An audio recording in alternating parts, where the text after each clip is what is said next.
Conversations with Gary, a weekly podcast featuring the preaching and teaching ministry of Gary E. Wright. The music is provided by Doug Noonan and Renewal Band and is used with permission.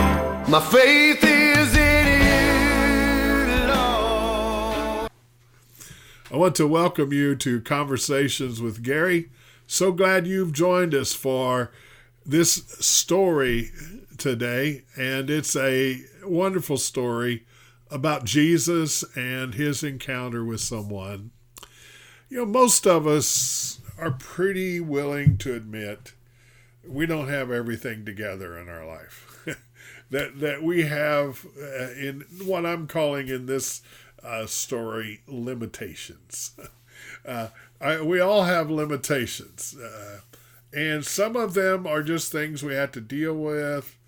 And you may notice I wear a hat all the time. Well, it's because the dermatologist told me, Gary, wear a hat all the time, because you're prone to get cancer on your skin, you're light complected, so wear a hat all the time. Well, I even wear it indoors because if I take it off, I tend to lose it and forget it. I constantly forget. So that's why I'm always wearing hats, and because when I was younger, I didn't wear hats. Being bald and having a light skin for me is a bit of a limitation. It's not a sinful thing, but it's a limitation. Many of us will freely admit we have personality limitations. Some of us are more prone to do things that get us in trouble than others. Some of us are more impulsive. Some of us are fear prone and we get in trouble because we're afraid to do something, we don't do it, and then that creates problems. And the story that we're going to deal with is a man who has a limitation, and how he handles it is sinful. The limitation itself is very normal in culture today. And not everybody deals with limitations in a sinful way, but we often do. And in this instance, this man deals with it in a sinful way.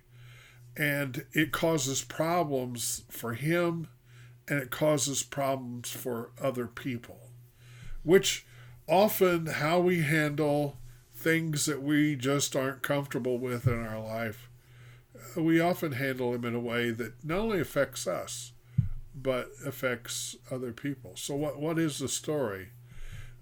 Jesus is headed for Jerusalem.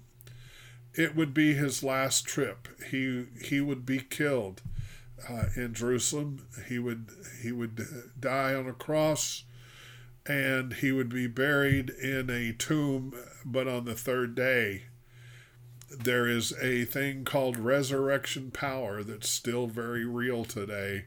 And that resurrection power brought Jesus back to life and rolled the tombstone away. And Jesus stepped out conquering death. And that resurrection power is available to you and to everyone who lives today and everyone who ever will live today. But Jesus was going along, and he was entering a town that's kind of famous in the Old Testament for a particular happening, and that's Jericho. And as he got close to Jericho, there were long lines of people lining the road. Now, this was the custom in his day, that when a famous person came to your town, people would line the roads both going into town and leaving town. And kind of like the more famous you were, the more people there were, And it says there was a multitude of people who were awaiting Jesus in Jericho. And on the way in, he heals a blind man. And that's a wonderful story. That was his limitation. He was blind. And he met Jesus, and Jesus said, "What do you want me to do for you?" And he says, "I want to see." And Jesus says, "Well, your faith has healed you." And right there, the man was healed. And then Jesus went on in town, and when we study the culture of that day in Jericho, they wanted to put Jesus up in lodging. They'd prepared a big feast for everyone. They wanted to celebrate Jesus coming to their town. But Jesus was on a mission, and he let them know, I'm not staying here. I'm not pausing even for a banquet. I'm headed on to Jerusalem. I have work I have to do there. And so he keeps on walking right through Jericho. And when he gets to the other side, there was these huge trees. They were, and we have them ourselves, they were sycamore trees. And the sycamore trees, they'd actually made a rule in these towns that you couldn't have sycamore trees in town because the branches were so overbearing that they would crowd out everything else. And they had a way of using the sycamore trees, the limbs, they would make them for like the rafters of the house and the beams of the house. That's what they used. But they were big trees. They had big leaves, and they had rules how close a town to town you could have a sycamore tree, and they lined the streets as you left town. And there was a guy, and his name was Zacchaeus. And it says in Luke chapter 19, and I'm reading from Eugene Peterson's translation of the Message, which he said he translated the Bible into American. That's just what he said.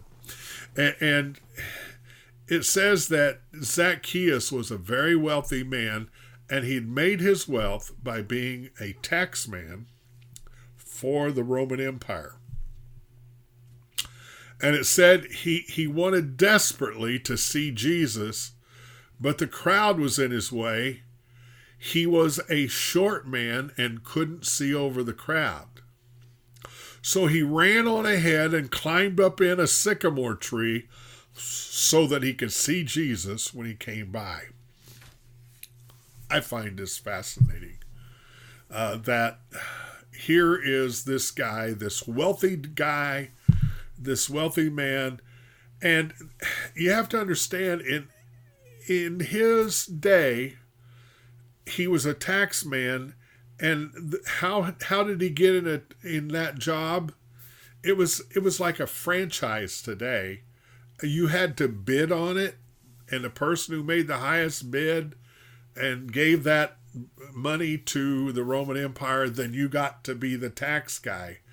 And the Roman Empire, on the other hand, they had, okay, you need to tax your own people, the children of Israel, the nation of Israel. You need to tax them X amount of dollars, denarii, for X amount of things. But they also allowed you to add on a little bit, or maybe a whole bunch, for yourself. And so these tax people, they would bid on these franchises because they knew they would be allowed to add extra taxes. Like maybe they would say, today is glass tax. If you wear glasses, you have to pay extra, And so that's how that worked. And so these tax people became extremely rich. And I think it would be fair to say that Zacchaeus had heard about another tax man who was walking with Jesus that day. And his name, Jesus gave him a new name, and he probably needed to give him a new name. His name was Levi, and he's the very first book of the New Testament is the book of Matthew. Jesus changed Levi's name to Matthew. Matthew means gift of God. But Levi was one of the worst of of robbing his own people through these extra taxes. And these taxmen who worked for the Roman Empire, they were considered traitors to their own country and to their own people. And they did it for money. They did it for power. They did it for the power and influence that money gives you, and all the conveniences of having money. And they were willing to betray their own people. That's the way the people looked at it, and they hated these people. They just hated them. They weren't allowed to go to the synagogue. There was, and if you ask the people in their day, can they ever go to heaven? Can they ever go be with God? No. They'd gone too far. And they weren't even allowed to worship in the synagogue. They weren't allowed to offer sacrifices for their sin. They weren't allowed. And they'd gone too far. There's some of you watching me right now, you think you've gone too far. You think you've messed up too much. You've made too many wrong choices. And you think you've gone too far. You need to listen to me today, because that's not true. You haven't gone too far. Not for the Jesus, the God we're talking about today. This man Zacchaeus, he was short. That was his limitation. It's not terrible to be short. Now, my wife is in her view short, so I don't regard that. I think she's fabulous. So I don't think that's a terrible limitation, but she feels like it is. And certainly, I wouldn't ever classify being short a sin. It's something you're born with. Your DNA. You can't help how tall you are. I'm no more than the fact that I am taller than most people. I didn't choose that. It was part of what was given to me. I don't enjoy it when I'm crunched up in an airplane seat, I can tell you that. And then it feels like a limitation. We all have limitations. Our personalities, our looks, how intelligent we are, and how well we can speak or not speak, whether we're bashful or whether we're outgoing. Most of us feel like, man, I wish I keep my mouth shut, or we all have things that we're not perfect, and we consider, man, if I didn't do that, I would just not get in so much trouble, with my spouse, my family, my coworkers, people I go to school with. This guy named Zacchaeus, Zach was short. And he was also filthy rich, and he got rich because he was a tax man who the people felt like betrayed them. Now, here was this mass crowd moving through this city of Jericho.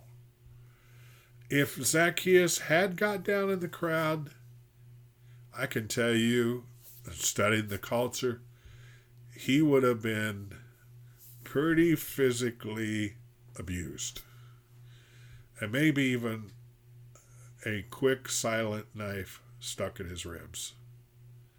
So he did, for him, the smart thing. He climbed up in one of those big old sycamore trees. And if you grew up in church, you know the little song, Zacchaeus was a wee little man, and a wee little man was he. He climbed up. I don't know if you know all the song or the hand signs. Some of you do, some of you don't. Some of you think, that man's crazy. But anyway, he climbed up in the tree. Big leaves, he could kind of hide up there. And he wanted to see Jesus. I know he'd heard about Matthew, and Matthew was walking right there with him. And Jesus had forgiven Matthew's sins. He had made him one of the 12 that walked with Jesus. He was walking with Jesus that day. And it says that Jesus, when he got to the tree where Zacchaeus was, he looked up, he stopped, he looked up into the tree, and he said, Zacchaeus, you come down, hurry down. Today is my day to be guest in your home. And it says that Zacchaeus, he scrambled down out of the tree, hardly believing, man, this guest of the whole town, the town that hates him, he's going to come to his house to eat and to be with him. He can't believe it. He scrambles down, and he's delighted to take Jesus home with him for the meal. Now, the people in town who are watching this, they're hot. They're extremely unhappy. And here's why. Jesus had turned down eating at the banquet that they had all prepared. And as he's leaving town, he goes to eat with the guy who has betrayed them all, who has robbed them all by taxes through the Roman government, the oppressor of the people. He's going to go home and eat with them. And it says, some English translation says that the people, it's an interesting word, muttered, M-U-T-T-E-R-E-T. And Eugene Peterson just says, they said they were indignant and grumped. What business does he have getting cozy with that crook? That's how Eugene Peterson translated it. And they get to Zacchaeus' house, and he's standing there at the table, and he just can't believe what's happening. And it says Zacchaeus just stood there a little stunned. And he stammered and apologetically said, Master, I give away half of my income to the poor, and any place I've been caught cheating, I'll pay 4 times the damages. I find this interesting. There's nothing said here that Jesus said, hey, you've been a bad man, dude. Let me tell you, you get in the presence of God or godly people, you don't have to have anybody tell you, Gary, I've done some things wrong. I haven't handled all my limitations correctly. I've sinned. The Bible says all of us have sinned. Everybody. All of us have sinned and fallen short of God's standards. We've all had times we lashed out at people in unkind ways. We've all done unkind things to other people and to ourselves and to our family. If you don't believe that, just go down to the nursery full of the kids, and watch them fighting over their toys, and how silly it is, but yet adults do the same kind of silly stuff. We've all sinned.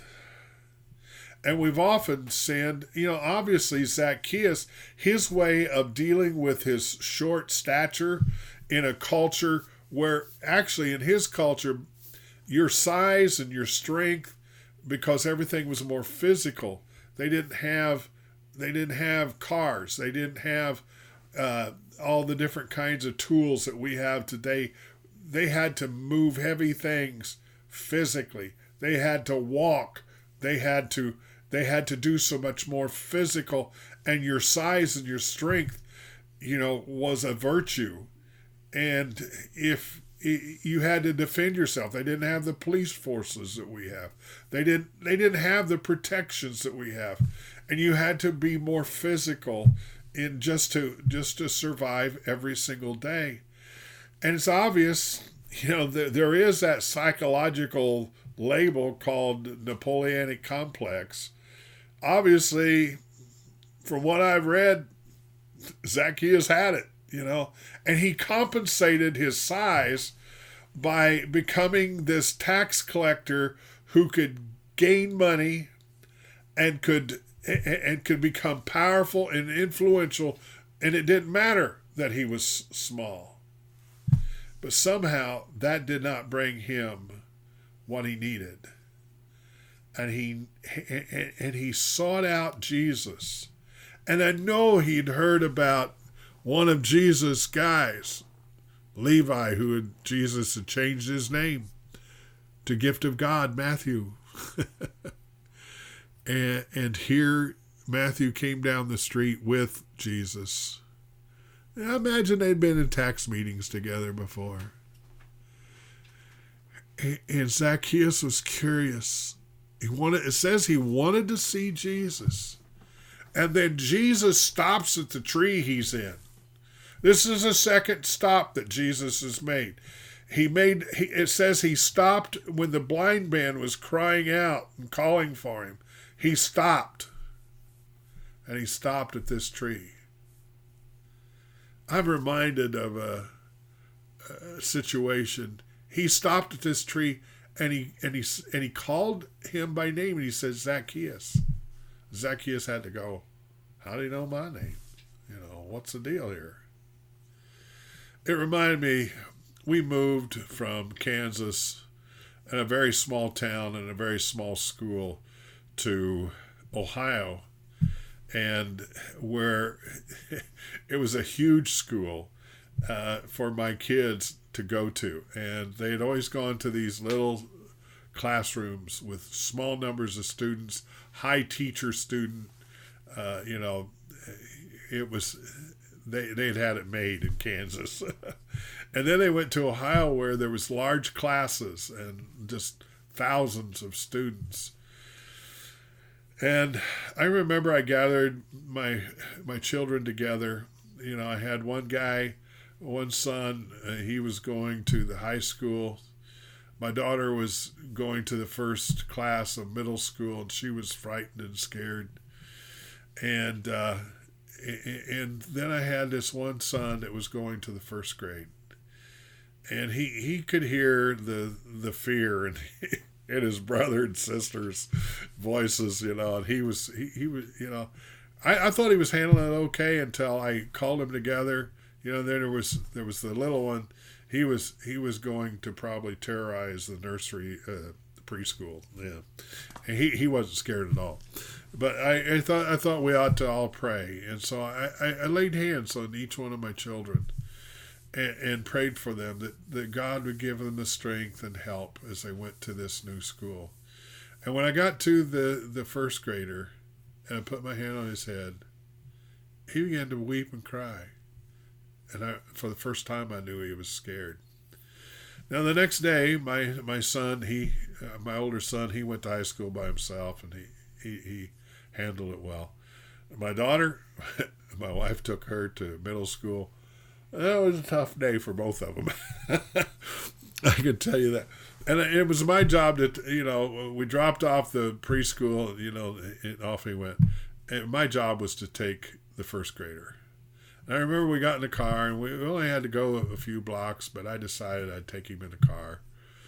And all the way there, he kept looking out the window. He'd look out the window and he'd go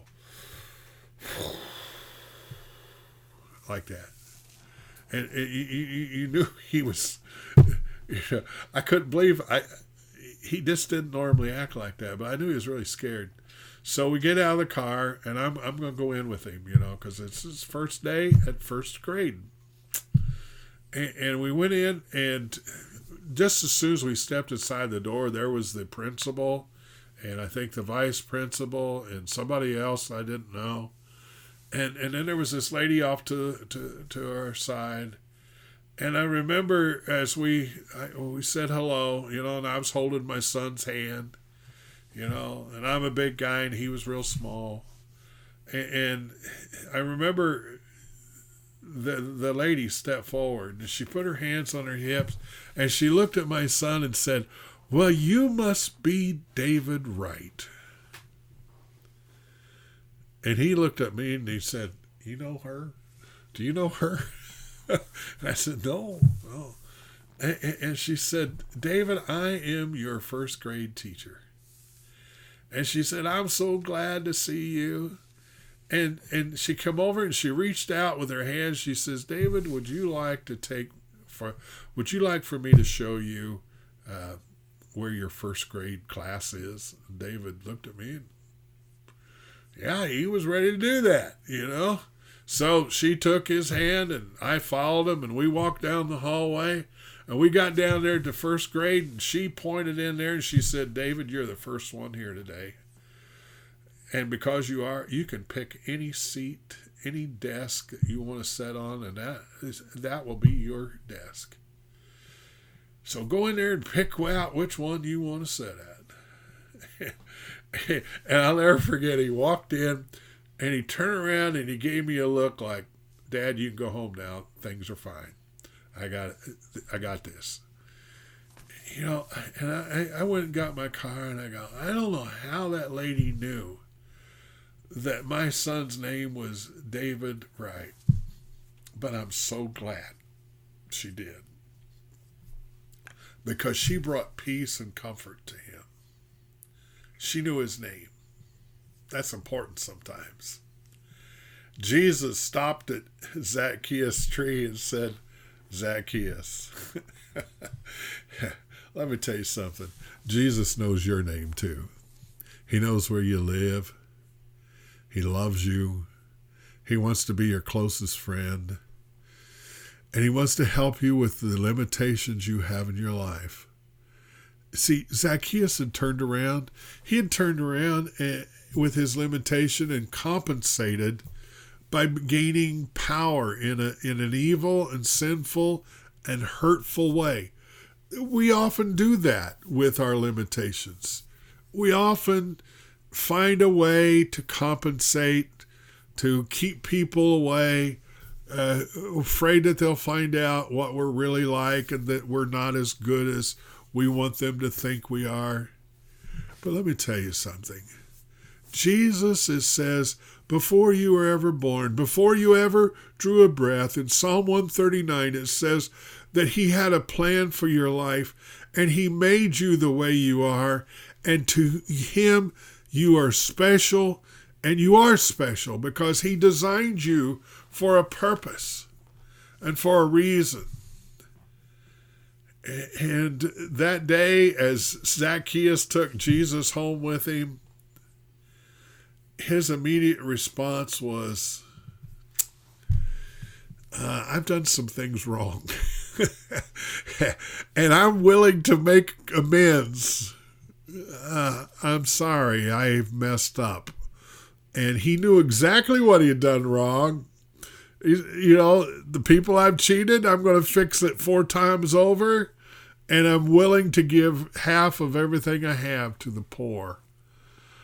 This is social justice. Jesus is about social justice, and he doesn't even have to tell us, because he's already, the Bible says, written on our hearts. We know what's right and wrong. Yeah, we can really make it hard to remember that stuff, but we do. And so I want to say to you today, Zacchaeus, he confessed right there. And he returned to be the Jewish man that God created him to be. And Jesus said, today salvation has come to this home. Here he is, Zacchaeus, the son of Abraham, for the Son of Man came to find and restore the lost.